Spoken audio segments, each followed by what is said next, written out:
नमस्कार, मैं हूँ आपके साथ सरगम पंत और आप देख रहे हैं हमारी खास पेशकश गुरु मंत्र। और आज हमारे साथ है देश के सबसे बड़े गुरु astro scientist GD Vashishtha ji. आपका बहुत बहुत स्वागत है गुरुदेव। सुखदाता, खुशियां बख्शे प्रभु। आजकल हर किसी की सबसे बड़ी समस्या है बचत ना हो पाना। कहते हैं आमदनी 8 खर्चा रुपया, यानी सैलरी 50,000 है तो खर्चे 60,000 के हैं। आप भी अक्सर सोचते होंगे कि पैसा बचता क्यों नहीं है। आज हम इसी विषय के बारे में बात करेंगे कि आखिरकार ऐसा क्यों होता है, अब कैसे आप ही की सैलरी में आप बचत कर सकते हैं, इसका संबंध आपकी कुंडली से कैसे है। ये तो होगा ही, पर इसके साथ साथ और कौन से अन्य विषय होंगे ये भी आपको बता देते हैं। क्यों नहीं हो पाती बचत, क्या खर्च हो जाता है सारा पैसा, लक्ष्मी कहीं आपसे रूठी हुई तो नहीं है, आपकी सैलरी हमेशा कम क्यों पड़ जाती है। तो हमेशा की तरह शो की शुरुआत करने से पहले आप सभी को याद दिला दूं कि फेसबुक पर गुरु मंत्र पेज को लाइक कीजिए, वहां आप गुरुदेव से अपने सवाल भी कर सकते हैं, या फिर टीवी स्क्रीन पर इस वक्त जो ईमेल आईडी फ्लैश हो रहा है यानी कि www.gurumantra@itvnetwork.com, इस पर आप हमें मेल कर सकते हैं और इसके जरिए आपको हमारे शो पर कॉलर बनने का भी मौका मिल सकता है। बस इसका जिक्र आप हमें मेल करते समय कर दें और हमारी टीम आपसे खुद संपर्क करेगी। और गुरुदेव से सीधा संपर्क करने के लिए अभी फोन उठाएं और टीवी स्क्रीन पर फ्लैश हो रहे फोन नंबर पर कॉल करें। और अगर आपके पास पैसे नहीं हैं और आप अपने भविष्य के बारे में जानना चाहते हैं तो आप गुरुदेव के संस्थान जाकर निःशुल्क यानी बिना किसी पैसे के अपने भविष्य के बारे में जान सकते हैं। अब इससे ज्यादा तरीके आपको और कहाँ मिलेंगे। गुरुदेव, आज हम बचत की बात कर रहे हैं। मुझे लग रहा है तमाम दर्शक आज सोच रहे होंगे कि ये विषय है जो हमसे जुड़ा हुआ है। सैलरी कितनी भी हो, 10,000 हो, 20,000 हो, 50,000, पैसा आता है कहाँ चले जाता है पता ही नहीं चलता, कुछ नहीं बच पाता। तो इसका कुंडली से क्या संबंध है? इसका बेटा सारा संबंध ही कुंडली के साथ है। ये जो पैसा ना बचना, ये कोई एक आध हालात के साथ में अगर किसी के भी जीवन में घटित होता तो टीवी पे बैठ के एक दो उपाय देकर के ही हम सारी दुनिया को खुशहाल कर देते हैं। लेकिन इसके लिए अनगिनत सिचुएशनें बनती हैं, अनगिनत हालात बनते हैं। जैसे अगर लाभ स्थान में राहु है तो लाभ खराब, ठीक है। तीसरा घर बहुत ज्यादा एक्टिव हो गया है किसी भी ग्रह के कारण, वो लग गया तो लाभ खराब। चौथे घर में आके पापी ग्रह बैठ गए तो लाभ खराब। शनि चंद्र केतु का इनका मेल हो गया तो लाभ खराब, ठीक है। बृहस्पति जाकर के बिल्कुल ही खराब अवस्था के अंदर हो गए और बृहस्पति के घरों के अंदर उनके दुश्मन ग्रह जाके बैठ गए, तब भी मुसीबत आ गई। तो रजे कोई एक रीजन थोड़ी है, बहुत सारे रीजन है। सबसे पहले जो मोटा मोटी देखा जाता है बेटा कि कहीं पापी ग्रहों का संबंध समझे चंद्रमा के साथ ना हो। चंद्रमा के साथ जब भी पापी ग्रहों का संबंध बनता है तो होता क्या है, सबसे पहले अपनी कंसंट्रेशन में प्रॉब्लम आती है। बच्चा लिखाई पढ़ाई के अंदर प्रॉब्लम क्रिएट करने का लगता है या उसका ध्यान नहीं लग पाता। विपरीत लिंगी की तरफ उसकी अट्रैक्शन बहुत ज्यादा बनने लगती है। इसके साथ ही अपने घर में भी सीलन बार बार उभर के आती है, कभी वॉशरूम में निकल आती है, कभी किसी दीवार पे निकल आती है, कभी किचन में निकल आती है और नहीं तो बेडरूम में भी निकल आती है। जिनके यहाँ ये वाली प्रॉब्लम में हो, समझ लो यहाँ शनि चंद्र का मेल है और ऐसे में घर के अंदर वाकई में तकलीफ बनेगी और पैसे के संबंधित दिक्कत बनेगी और जिंदगी के अंदर जो भी काम करना पड़ेगा जुगाड़ करके ही करना पड़ेगा। और बड़े बड़े काम अगर शनि के खोलने लगते हैं, जैसे कोई इंडस्ट्री लगानी हो, कोई ट्रांसपोर्ट का काम करना हो, गाड़ियों का कोई काम करना हो या गाड़ियों की सेल परचेज हो, कुछ भी अगर करना हो या मकान ही अपना बनाना हो तो उसके बारे में ये ज्यादा नुकसान देता है। ऐसी अवस्था के अंदर सबसे पहला आपको ध्यान रखना चाहिए कि हर मंगलवार को दूध में हलवा बना करके मंदिर में चढ़ा करके बांटना शुरू कर दो। इसमें थोड़ा सा टाइम तो लगेगा, 2-4 महीने, लेकिन सब चीज अपने काबू में आनी शुरू हो जाएगी और घर के अंदर पैसा भी बचना शुरू हो जाएगा। फिर दूसरी चीज, कई बार आप लोगों ने देखा होगा कि जब आप अपने घर पे हैं, माता पिता भाई बहन जहां आपके रहते हैं, आप जब भी वहां पर आते हैं तो आपको काम से संबंधित दिक्कतें आती हैं। लेकिन जब भी आप घर से दूर जाकर के कोई काम करते हैं तो ऐसी अवस्था के अंदर आपका कामकाज बहुत अच्छा चलता है। और जब तक आप घर से दूर रहे थे तब तक अच्छा कमा रहे थे, घर पे वापस आए तो आपके काम धंधे फेल होने शुरू हो गए। ये होता है बेटा केतु की खराबी। इसको ठीक करने के लिए अगर घर पे ही रह करके आपने कमाई करनी है तो अपनी जिंदगी के अंदर तुम्हें एक नियम बनाना पड़ेगा कि आपको मंदिर हर रोज जरूर जाना पड़ेगा और हर रोज कम से कम 3 केले या तो मंदिर में दे, अगर वो नहीं तो बृहस्पति की कोई भी चीजें, चाहे पीला चंदन आप मंदिर में दे सकते हैं, सूरजमुखी के फूल आप मंदिर में दे सकते हैं, किसी भी तरह का प्रसाद मीठे के रूप में आप ले जाकर के मंदिर के अंदर रख सकते हैं। आपको हर रोज मंदिर जाना बेहद जरूरी हो जाएगा और केले जितने दान देते जाएंगे उतना अच्छा भी रहेगा। और कान छिलवा के सोना धारण करना और हर रोज केसर का तिलक नाभि जुबान माथे पर लगाना ये बहुत जरूरी हो जाएगा। तब पूरी तरह से बचत वाले हालात फिर खड़े होंगे। फिर एक और चीज हो जाती है कि अगर घर में मंगल ही खराब है, मंगल सही मायने में अच्छे खासे और बड़े धन का कारक होता है। और एक आपको मैं और बात बता दूं कि जो शुभ मंगल होता है वो इतना ज्यादा भर के रुपया पैसा नहीं दे पाता। जो अशुभ मंगल होता है या बद मंगल होता है वो जब देता है तो बहुत भर के पैसा देता है। ठीक है, इसीलिए जब हम मंगल के सबसे बुरे रूप की बात करते हैं तो वो वहां पर प्रेडिक्शन आती है, कहते ऐसा बच्चा समृद्ध परिवार की दौलत को आग लगाने के लिए जन्म लेता है, यानी कि चौथे घर का मंगल जब वो बद भी हो जाए। ठीक है, उसका कारण ये कि वो उस बच्चे के आने से पहले या उसके आने के बाद में एकदम से घर के अंदर धन को लेके आता है और बाद में उसी बच्चे के पास से वो धन को खराब करवाता है। और वैसे भी लाल किताब भी बताती है कि जब भी मंगल में पूरी जान होगी तो तब धन मोटा आएगा। तो अब मंगल की जान, अगर घर में बीमारियां रहती हैं, खर्चे बहुत रहते हैं, अपनों के ऊपर ही खर्च हो जाते हैं, शुभ कार्य करते हो तो खुशी पूरी तरह नसीब नहीं होती, तो ये मंगल की खराबी गिनी जाती है बेटा। और तब भी धन की कमी बनी रहती है। ऐसे लोगों को दोनों ही काम करने चाहिए, मंगल के उपाय करके उसको दूर करना भी और मंगल को स्थापित करना भी। मंगल को स्थापित करने के लिए शहद का भरा हुआ मटका अपने घर पे रखो। हर मंगलवार को 8 गुड़ की रोटियां लगवा के बेटा पक्षियों को डालते रहो। ठीक है, ये दोनों उपाय साथ करके चलो। फिर कई बार क्या होता है, घर के अंदर किसी ने भी ग्रेजुएशन तक भी कंप्लीट नहीं की होती। लड़के 8वीं 9वीं 10वीं 12वीं में ही हट जाते हैं और लड़कियां कई बार हो सकता है कि ग्रेजुएशन के एंड ईयर में हो तब हट जाए, यानी कि पढ़ाई नहीं पूरी हो पाती। इससे आपको समझ आना चाहिए कि बृहस्पति पूरा खराब हो चुका है और ये पहले से ही चला आ रहा है। और ऐसे में क्या होता है, जो घर के बड़े बुजुर्ग रहे होते हैं, या तो उनकी 2 शादियां हुई होती है या जीवन में उनके पास से गलतियां भी हुई होती हैं, समझिए, जो कि मैरिड लाइफ को लेकर के होती हैं, उसकी वफादारी को लेकर के भी होती है। अगर इस तरह की सिचुएशन रही हो तो बेटा फिर बृहस्पति का पितृ दोष का उपाय समय समय पे करते रहो। और वो क्या है, अपने पूरे परिवार से बराबर के पैसे लेकर के किसी भी बुजुर्ग पंडित जी को देखो जिनके बाल बिल्कुल सफेद हों, बुजुर्ग हों और कर्म कांड करते हो, यानी कि रोज परमात्मा की सेवा करते हो, पूजा अर्चना करते हो, आप उनको जाकर के वो पैसे दें। साल में आप 1 बार 2 बार ये काम कर सकते हैं। उनको पैसे दे करके पांव हाथ लगा करके अपने घर के अंदर सुख, समृद्धि और ज्ञान का आशीर्वाद मांगे। और ये आशीर्वाद मांगना बिल्कुल ना भूलें कि आपके बच्चे बहुत अच्छी लिखाई पढ़ाई करें। ये अगर आप करते रहोगे तो अपने आप बृहस्पति प्रबल होता चला जाएगा और घर में रुपया पैसा भी खूब बचेगा और उसके बाद ही जिंदगी आपकी एक तरह की एक अच्छे डर पे आएगी। गुरुदेव, ऐसा क्यों होता है कि पैसा बहुत आता है, सैलरी भी बहुत अच्छी है, पर बचता कुछ भी नहीं है, पैसा पानी की तरह बहता रहता है? बिल्कुल। ऐसा क्यों होता है? इसका कुछ कर्मों का इससे कुछ कारण? कर्म तो बेटा हर चीज में ही आता है और आप कोई अच्छा काम करो, बुरा करो, जो भी कुछ करते हैं उसमें कर्म तो इंक्लूड होता है। लेकिन एक लाल किताब के अंदर लॉ है कि 9वें घर से बादल उठते हैं, 10वें घर से वो पानी भरते हैं और दूसरे घर के पहाड़ से टकरा करके और चौथे घर पे वर्षा होती है और जिसमें फसल पैदा होती है। यानी कि यहां से जो आपको ज्ञान मिला, यहां से जो आपको वर्क एक्सपीरियंस मिला, वो आपने अपनी वाणी के जरिए दुनिया को दिखाया, बताया, अपने सीनियर्स को दिखाया और क्रिएट किया।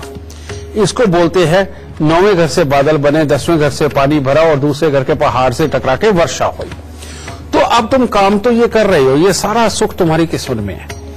लेकिन अगर जन्म कुंडली का चौथा घर, उसके अंदर कोई ग्रह नहीं है, आप जितनी मर्जी कमाई कर लो, करोड़ों रुपए की कमाई कर लो, अरबों रुपए की कमाई कर लो, उसके बावजूद बेटा चौथे घर में यानी कि पैसा नहीं जमा होता। और यही कारण है कि बड़ी बड़ी अरबों खरबों रुपए की कंपनियां भी हमेशा घाटे में ही चलती हैं।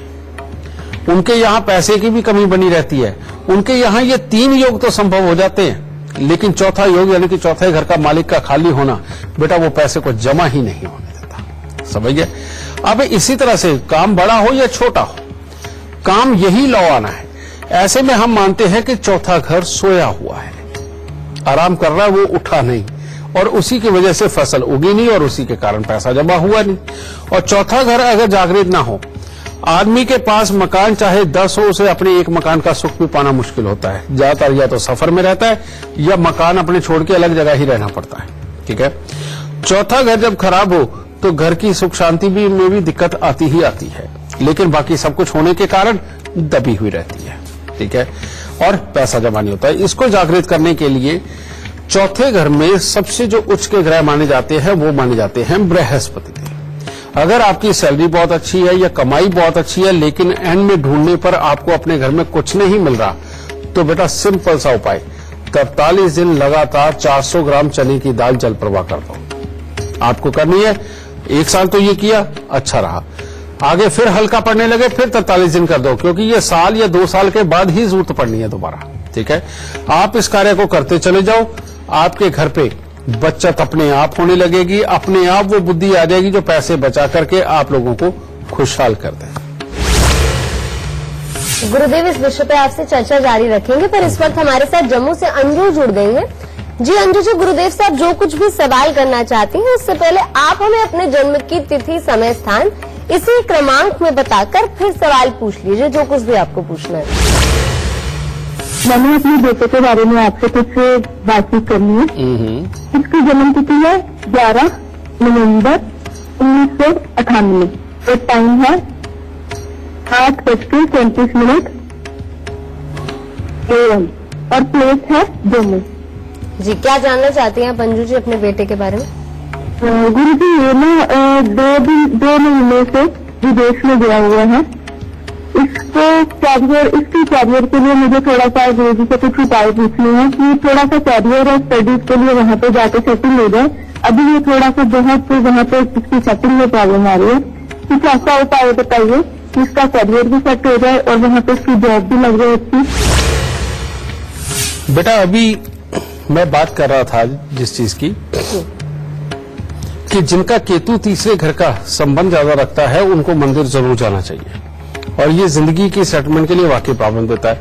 फिर दूसरी बात, अब ये विदेश तो चला गया, वहां ये धन तो कमाएगा, और ये योग पिछली मार्च 2018 से ही ये शुरू हुआ है और इसने विदेश जाना ही था, और इसकी सेटलमेंट वहां पर लिखी है, और बल्कि वहां पर ज्यादा अच्छी लिखी है, घर पे आएगा तो बहुत अच्छी सेटलमेंट नहीं लिखी। पहले तो इसका इलाज करना पड़ेगा, और अगर ये इलाज नहीं करते इसको स्वास्थ्य से संबंधित भी दिक्कत आएगी बेटा।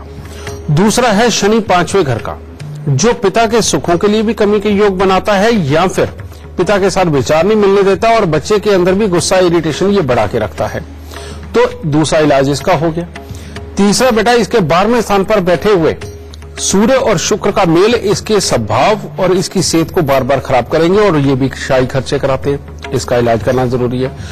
हम इन अगर तीनों योगों का इलाज करके चलेंगे, तुम्हारे बच्चे की बेटा कामकाज बहुत अच्छा होगा, सहन शक्ति जैसे जैसे बढ़ जाएगी वैसे वैसे स्वास्थ्य भी बहुत ही अच्छा बढ़ेगा, और आगे चल के इसको पुत्रों के सुख भी बहुत अच्छे रहेंगे। तो उपाय क्या है? यहां पर इंडिया में बेटा, जहां तुम्हारा जम्मू में घर है, वहां पर कुत्ता जरूर पालो। अगर वहां पर कुत्ता रहेगा, उसकी मदद एक तरह की कहूं कि उसको, तुम्हारे बेटे को इतनी अच्छी मिलेगी कि जिसके चलते हुए उसकी आधी से ज्यादा मुसीबतें तो वैसे ही कम हो जाएंगी। दूसरा उपाय है 43 दिन लगातार 4 पीले नींबू बिना दाग के वो मंदिर के अंदर देखे, और उसके बाद इस बच्चे को कहो कि जितना ज्यादा हो सके, जिस दिन भी टाइम मिले, ये बेटा वहां मंदिर में, गुरुद्वारे में जरूर होके आए। अगर मंदिर गुरुद्वारा नहीं तो चर्च में होया, ठीक है, माथा टेक के आ जाए। दूसरा बात, फिर एक उपाय तुम्हें करना है, 43 दिन लगातार 8 साबुत बादाम मंदिर में चढ़ाने हैं, प्रणाम करके परमात्मा को 4 वापस उठा के लाने और घर में लाके लोहे के डिब्बे में रखते जाना है। जब ये 43 दिन कंप्लीट हो जाए तो इस डिब्बे को ढक्कन बंद करके एक अंधेरी जगह पे रखवा दो और इन बादामों को उस 1 साल के अंदर कोई ना खाए पिए। 1 साल तक तुमने घर पे रखने और 1 साल बाद उठा करके इनको जल प्रवाह कर दो और डिब्बा भी बाहर फेंकना। फिर अब तीसरा उपाय, हर रविवार को बंदरों को गुड़ खिलाना, गुड़ और गेहूं खिलाना, और साथ ही रोज अगर हो सके तुम्हारे, बेशक यहां पर माता पिता भी कर सकते हैं, भाई बहन भी कर सकते हैं, चींटियों को आटा जरूर डालते रहे। ठीक है, इतना सा उपाय करके देखो बेटा, इसकी किस्मत हर तरह से उत्तम हो जाएगी, स्वास्थ्य बहुत अच्छा रहेगा, कमाई होगी और ये परमानेंट बाहर सेटल होगा, इसको कोई दिक्कत नहीं आएगी। खुश हैं दादा। तो चलिए इससे पहले आगे बढ़े, हमारे साथ एक लाइव कॉलर जुड़ गए हैं। हमारे साथ गौरव कुमार श्रीवास्तव जुड़े हुए हैं आगरा से। गौरव, गुरुदेव से अपना सवाल करने से पहले आप हमें अपने जन्म की तिथि, समय, स्थान बता दीजिए और फिर सवाल पूछ लीजिए। मेरा नाम गौरव कुमार श्रीवास्तव है। डेट ऑफ बर्थ 3/7/1987, समय 4:40 शाम का। मैं अपने बिजनेस के बारे में जानना चाहता हूँ। मैं जो जिस बिजनेस में काम करता हूँ तो मेरा बिजनेस सफल क्यों नहीं हो रहा है? बहुत ही बेहतरीन कुंडली है बेटा तुम्हारी। शर्त एक है कि जिंदगी में कभी भी चाल चलन की खराबी ना आए।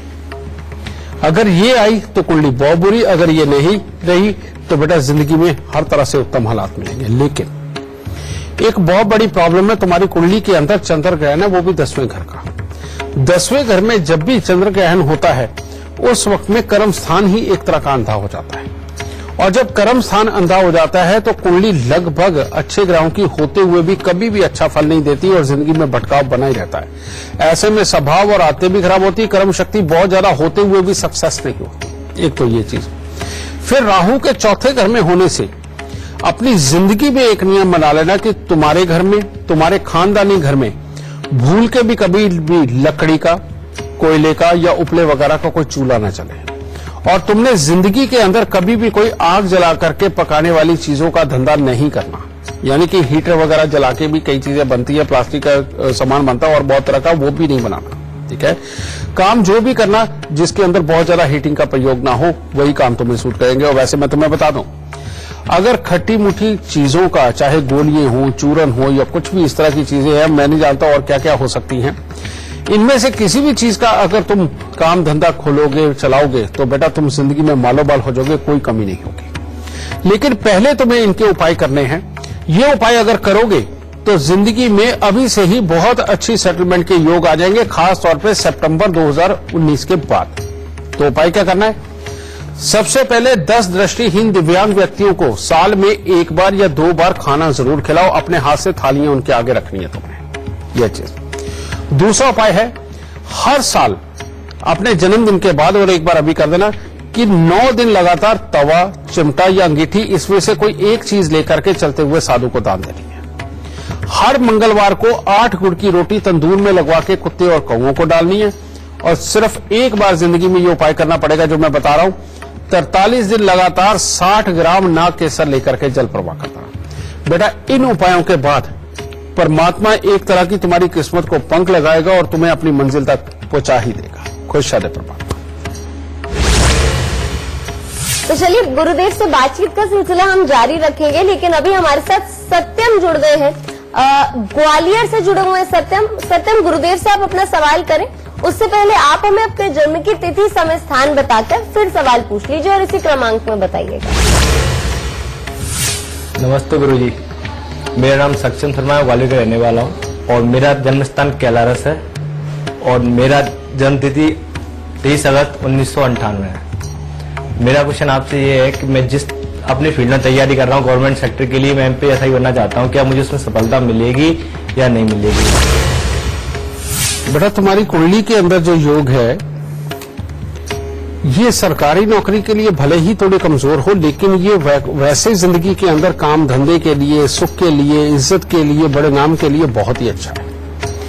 एक तो मंगल बुध शुक्र का मेल इस तरह का तुम्हारी कुंडली के अंदर बैठ गया जो तुम्हारी कर्म शक्ति को बढ़ाता है। गुस्से को भी बढ़ाएगा लेकिन कर्म शक्ति को भी बढ़ाएगा, तो ये बहुत अच्छा है।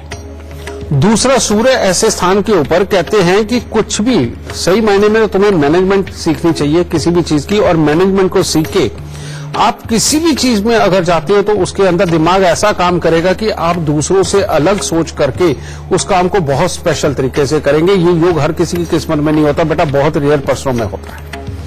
फिर जो सबसे बड़ी बात कि शनि तुम्हारा ऐसी अच्छी जगह पे बैठा हुआ है जहां पर मकानों के सुख, कमाई के सुख सब कुछ देता है और इंसान के दिमाग में ऐसी बुद्धि देता है कि कौन सा हिस्सा फायदे वाला रहेगा और कौन सा हिस्सा नुकसान वाला रहेगा। ये कुदरत ही ऐसी बुद्धि देती है कि ऐसे इंसान को पहले ही पता होता है। समझिए, आप डिसीजन ही वो लोगे जहां पर पहले पैसा विराजमान हो और जो इसने आगे बढ़ना हो। तो इस तरह की अगर अच्छी कुंडली है तो तुम्हें इसीलिए निश्चिंत हो जाना चाहिए। अगर सरकारी नौकरी के योग नहीं भी है तो तब भी बेटा तुम जिंदगी के अंदर सफल रहने वाले हो। लेकिन उपायों में सबसे पहले बेटा तुम शनि के दान कभी मत करना। पूरा साबुत काले चने, सरसों का तेल, काला कपड़ा, लोहा कुछ नहीं दान देना। उल्टा थोड़े से साबुत बादाम लो, छिलके सही जो होते हैं, उनको हल्दी से पीला करके और लोहे के डिब्बे में डाल के घर के अंधेरे कमरे में रख दो। वो बादाम जितने पुराने होते चले जाएंगे तुम्हारे घर में उतने ही सुख पड़ेंगे। अपने घर पे कुत्ता जरूर पालना, ठीक है, ये तुम्हारे लिए बेहद जरूरी है। और इसके बाद नमकीन कभी ज्यादा मत खाना। तुम जितना नमकीन, चटपटा ये सब खाने लगोगे, वो जो होते हैं भल्ले, गोलगप्पे, चाट पापड़ी, ये अगर खाने लगोगे तो तुम बीमार भी होगे, एक्सीडेंट भी होगा और कमाई के साधन भी दिमाग में आने बंद हो जाएंगे। तो इसलिए नमकीन चटपटे से जितना ज्यादा दूरी बना के रखोगे तुम्हारे लिए उतना ही अच्छा।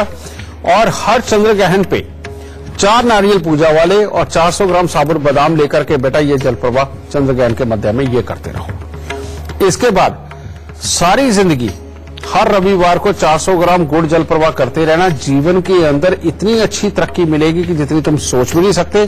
और जब तक तुम्हारे घर पे कुत्ता रहेगा तुम्हारा और तुम्हारे काम का नाम सदा बड़ा होता चला जाएगा। तो इन उपायों को करो, डरने की कोई जरूरत नहीं। तो चलिए इसी के साथ वक्त हो गया है एक छोटे से ब्रेक का, पर कहीं मत जाइएगा। फौरन हाथ के बाद आप सभी का बहुत बहुत स्वागत है। मैं हूं आपके साथ सरगम पंत और आप देख रहे हैं गुरु मंत्र। गुरुदेव, घर वालों को क्या करना चाहिए और क्या नहीं करना चाहिए ताकि उनके घर पे पैसे की कमी कभी ना हो? इसी के लिए हमारे बुजुर्गों ने इन संस्कारों का निर्माण किया था कि औरत को कब कब क्या क्या करना चाहिए, ठीक है।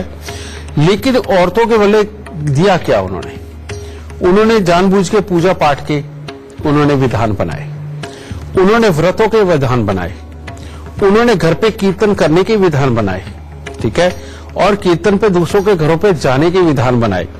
साथ में औरत को ये खास तौर पे ये बताया गया कि घर पे कोई भी आए माथे पे त्रिवेणी नहीं आनी चाहिए और जो भी आए उसे उसकी बहुत सेवा करनी है। मंगल को बहुत अच्छा रखने के लिए कहते हैं घर पे कैसा भी मेहमान आए, कोई भी हो कैसा भी हो, उसको बहुत श्रद्धा से चाय पानी और खाना उसको जरूर दो। और घर पे आए हुए भिखारी को कभी खाली हाथ मत जाने दो, भले ही अचार के साथ एक रोटी पकड़ा दो। समझिए, ये करना बहुत जरूरी होता है। ये जो उपाय मैं बता रहा हूं बेटा, हालांकि ये दिल के साथ संबंध रखता है, नरम दिली से, लेकिन ये एक बहुत बड़ा उपाय है कि घर पे अगर कोई मांगने आ गया तो उसे खाली हाथ ना जाने दिया जाए, ठीक है।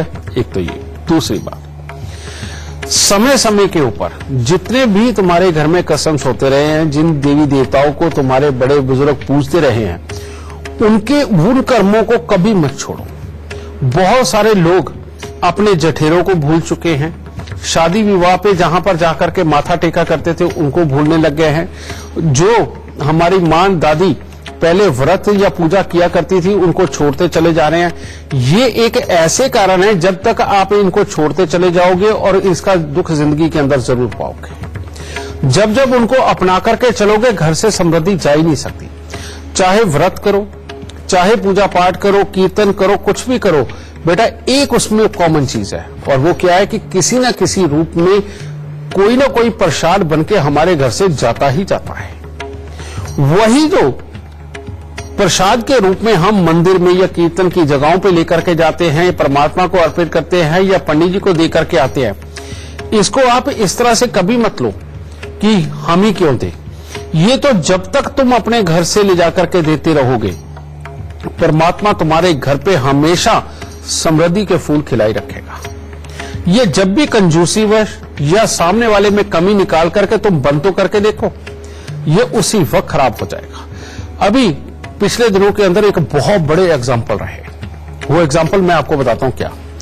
बहुत सारे बीच में लोग ऐसे भी रहे जिनको दुनिया गुरु मानती रही और सब कुछ ठीक चलता भी रहा, लेकिन बाद में पता चला नहीं, गुरुओं के द्वारा ही कुछ न कुछ ऐसे काम हुए कि जिसकी वजह से वो गलत साबित हुए। लेकिन जो उनके भक्त रहे, जिन्होंने अपनी अनन्य भक्ति उनके अंदर बना करके रखी और वो सच्चे मन से परमात्मा का नाम लेते हुए भी गुरु को प्रणाम करते रहे, आप देखेंगे उनके जीवन के अंदर जो सुधार रहे वो नहीं बिगड़े, उनका कुछ ना कुछ अच्छा ही हुआ है। इसे बोलते हैं दिल का साफ होना, और जो साफ दिल होता है उसमें परमात्मा आकर के स्वयं वास करते हैं। आपका जिस पे विश्वास है, अगर वो धोखा दे भी दे तो बेटा आपको अपना कर्म नहीं बंद करना, आप अपना कर्म करते चले जाओ, क्योंकि आप साफ मन से हैं तो आपको परमात्मा भर भर के देगा।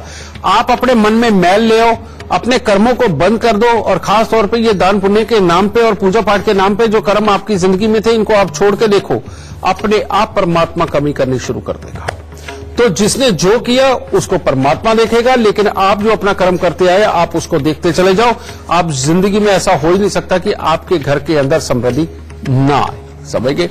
तो जितने आध्यात्मिक और साफ दिल बन के रहोगे, जितने अध्यात्मवाद को सपोर्ट करोगे, बेटा ये अध्यात्मवाद की बात नहीं है, बात ये है कि ये वो तरीका है जिससे कि हमारे घर में सही मायने में समृद्धि हमेशा बन के रहती है।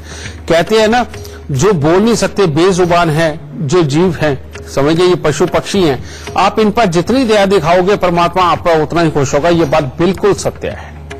आप जब इनको कुछ भी खिलाने के लिए, इनकी मदद के लिए जब इनके माहौल में जाते हो तो उनके शरीर में से जो ऊर्जा निकलती है, हो सकता है वो आपके लिए वरदान हो। तो इसीलिए अपने इन कर्मों को कभी बंद मत करो, आपके घर से समृद्धि जा ही नहीं सकती। गुरुदेव कहते हैं कि तरक्की के लिए पैसे बहुत ज्यादा जरूरी होते हैं, पर आप इसे किस तरीके से देखते हैं? आपको क्या लगता है कि पैसा ज्यादा जरूरी है या तरक्की? दोनों एक दूसरे से कैसे जुड़े हुए हैं? बेटा कई लोगों का तुमने दुनिया के अंदर देखा होगा, नाम बहुत बड़ा होता है लेकिन पैसा उतना बड़ा नहीं होता उनके पास, समझिए। और बहुत सारी दुनिया ऐसी है जिनके पास पैसा बहुत होता है लेकिन उनका नाम कोई जानता तक नहीं, ठीक है। ये अपनी किस्मत पे ही आधारित है। और मेरा मानना यह है कि जिंदगी के अंदर आपके अच्छे कर्मों का नाम होना ही आपकी सबसे बड़ी कामयाबी माना जाता है, क्योंकि ये नाम होना, पैसा तो कोई भी किसी भी जरिए से कमा सकता है, लेकिन अच्छे कर्मों की गिनती के अंदर दुनिया तुम्हें जानती हो, ये वाला कमाई बेटा सबसे बड़ी होती है। पिछले समय के अंदर एक खास बात बोला करते थे कि इज्जत नहीं जानी चाहिए, पैसा भले ही चला जाए। लेकिन आज का जमाना उल्टा हो गया है कि इज्जत भले ही चली जाए, पैसा नहीं जाना चाहिए। लेकिन आज भी सत्य देखा जाता है। आप देखिए कि जो इंसान नौकरी में बदनाम हो जाता है, अपने मोहल्ले में बदनाम हो जाता है, अपने कर्म के स्थान पर बदनाम हो जाता है, उसको काम के लाले पड़ जाते हैं, उसको ढूंढने से काम नहीं मिलता, लोग उस पर विश्वास नहीं करते। यानी कि इज्जत तो आज भी काम आती है, और अपनी इज्जत को संभाल के रखना ही सबसे बड़ा पैसा है। और कुदरती तौर पे आप अगर काम करते करते अगर नाम कमा जाते हो, परमात्मा ने ऐसा योग अगर तुम्हारी कुंडली में लिखा है, तो इससे बड़ी कमाई और कोई नहीं होती। रही बात बेटा, चाहे 100 करोड़पति हो जाओ, चाहे 1000 करोड़पति हो जाओ, और चाहे लाख रुपए भी न कमाने वाले हो जाओ, चाहे 20,000 रुपए भी न कमाने वाले हो जाओ, आपको अपनी जिंदगी इस तरह से चलानी है कि जितना पैसा आ रहा है बस उसी के दायरे में जो जीना सीख लेता है और तरक्की के लिए रोज ईमानदारी से जो प्रयास करता है, बेटा इससे बढ़िया जिंदगी और कोई नहीं होती। अपने प्रयास के अंदर आप अपने बड़े बुजुर्गों से, अपने गुरुओं से, अपने कुलीग से सलाह लेकर के रोज कोशिशें करो, लेकिन साथ में अपनी जन्म कुंडली के उपाय करो, ताकि अगर कोई बाधा है आपकी तरक्की में तो वो हट जाए, समझे। और इसके लिए बेटा हमारे यहाँ पर आप जब मर्जी आ सकते हो और फ्री में अपने बारे में जान करके आप अपने लिए उपाय लेकर के जा सकते हो, लेकिन उसके लिए आपको आना पड़ेगा हमारे ऑफिस, ठीक है। और दूसरी बात, जो भी इंसान परमात्मा की शरण में होता है, बड़े बुजुर्गों की इज्जत करने वाला होता है, उसके घर की कमाई चाहे जो मर्जी हो, लेकिन समृद्धि उसके घर में सदा ही वास करती है। और इसीलिए बेटा कभी भी अपने गुरुओं की, अपने बड़े बुजुर्गों का अनादर कभी मत करो, अपने बड़ों का अनादर कभी मत करो। सदा जो अपने बड़ों के झुक कर के पूरी तरह से पांव हाथ लगा करके आशीर्वाद लेने का आदी बन जाता है, अगर उसकी किस्मत में कोई 4 दिन बुरे आ भी गए तो परमात्मा उसको 16 दिन सुख के देगा, समझे, और उसको बढ़ाएगा ही बढ़ाएगा। मैंने 4 दिन इसलिए कहा कि नंबर 4 राहु का होता है कि अगर कोई खराबी आ भी गई, और मैंने 16 दिन इसलिए कहा है क्योंकि बृहस्पति इसी अंक के साथ जुड़े हुए हैं। हालांकि 16 के साथ 7 बनता है, लेकिन केतु है जो बृहस्पति के चेले हैं। तो ये छोटे छोटे ज्ञान भी आपको साथ के साथ मैं देता रहूंगा। तो बेटा ये अगर आप करते रहोगे, जिंदगी में ऐसा हो ही नहीं सकता कि आप खुशहाल ना रहें। अपने मन को हमेशा तसल्ली दे करके रखो कि वो उड़े नहीं, और उस उड़ने की चाहत में कहीं कोई बुराई अपने मन में मत पनपने दो। जिंदगी में सिदक के साथ जीना, बिना टेंशन के जीना, ये सबसे अच्छी और सबसे खुशहाली वाली जिंदगी होती है। ताता सुख। तो चलिए इससे पहले आगे बढ़े, हमारे साथ करण जुड़े हुए हैं जालंधर से। जी गुरुदेव से आप जो कुछ भी सवाल करना चाह रहे हैं, उससे पहले आप हमें अपने जन्म की तिथि, समय, स्थान बता दीजिए, फिर सवाल पूछ लीजिए आप। तो मैंने इसके ना काम के बारे में पूछना है। डेट ऑफ बर्थ किया 25 दिसंबर 1996, 1 PM टाइम जलंधर। क्या सवाल है आपका, क्या पूछना चाहते हैं आप? वो ना कैरियर के बारे में पूछना है, उसके सेटिंग में हो रही है, काम कर रहा है, वो रेडीमेड कपड़े की दुकान है ना, उसको काम सीख रहा है।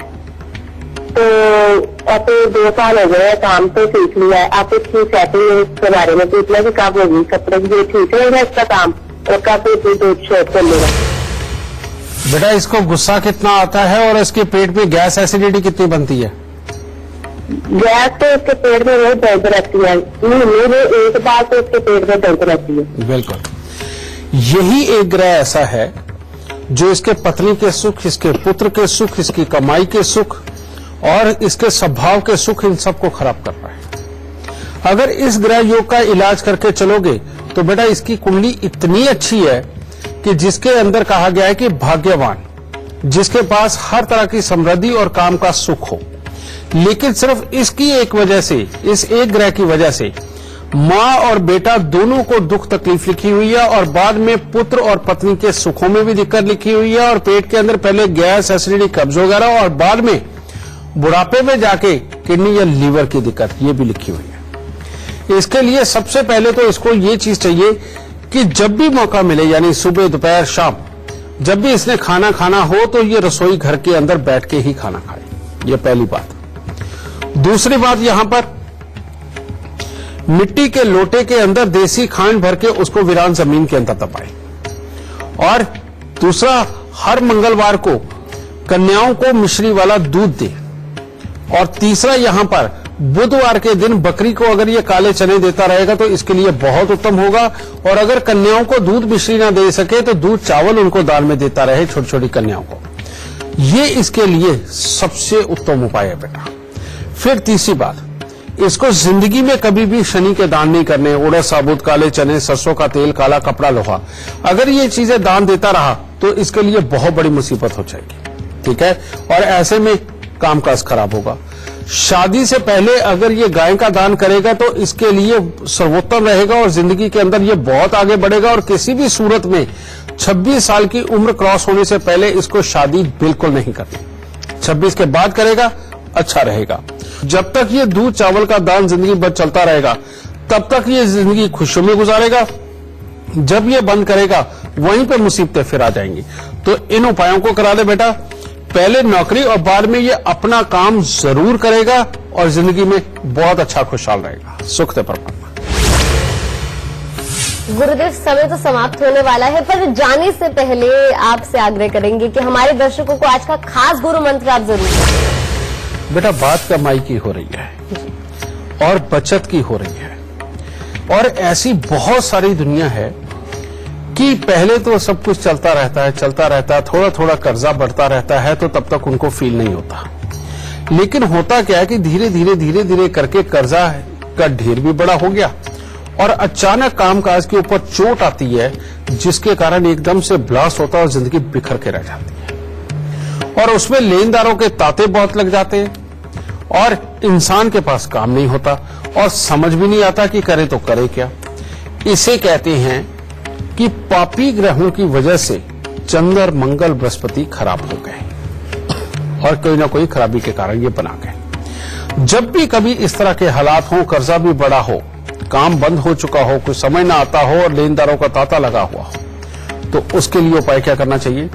सबसे पहले 43 दिन लगातार मीठे पीले चावल बनाकर मंदिर चढ़ा करके गरीबों में बांटे।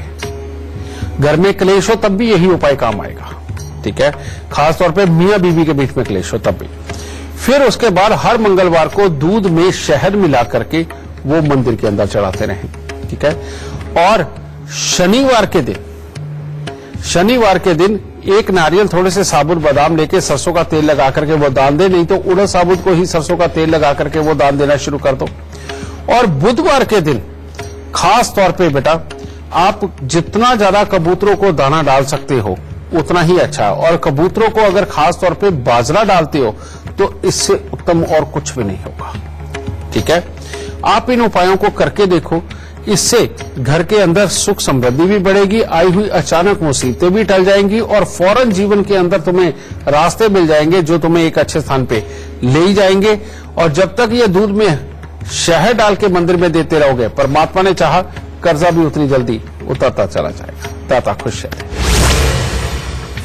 आज का एपिसोड देखने के बाद हम उम्मीद करते हैं कि अब आप भी बचत कर पाएंगे और पैसे से संबंधित जो कुछ भी परेशानी का सामना आपको करना पड़ रहा है उससे भी आपको छुटकारा मिलेगा। गुरुदेव हमारे दर्शकों का मार्गदर्शन करने के लिए और उन्हें लाभ की जानकारी देने के लिए आपका बहुत बहुत शुक्रिया। माता रानी सबको सुखी रखे, सबको खुशहाली बख्शे और सदा तंदुरुस्ती बख्शे। तो चलिए आज के लिए बस इतना ही, लेकिन कल हम एक बार फिर से हाजिर होंगे एक नया विषय लेकर। आपके सवाल होंगे, जवाब भी होंगे गुरुदेव के। तो बस आप देखते रहिए गुरु मंत्र और अभी के लिए दीजिए मुझे इजाजत। नमस्कार।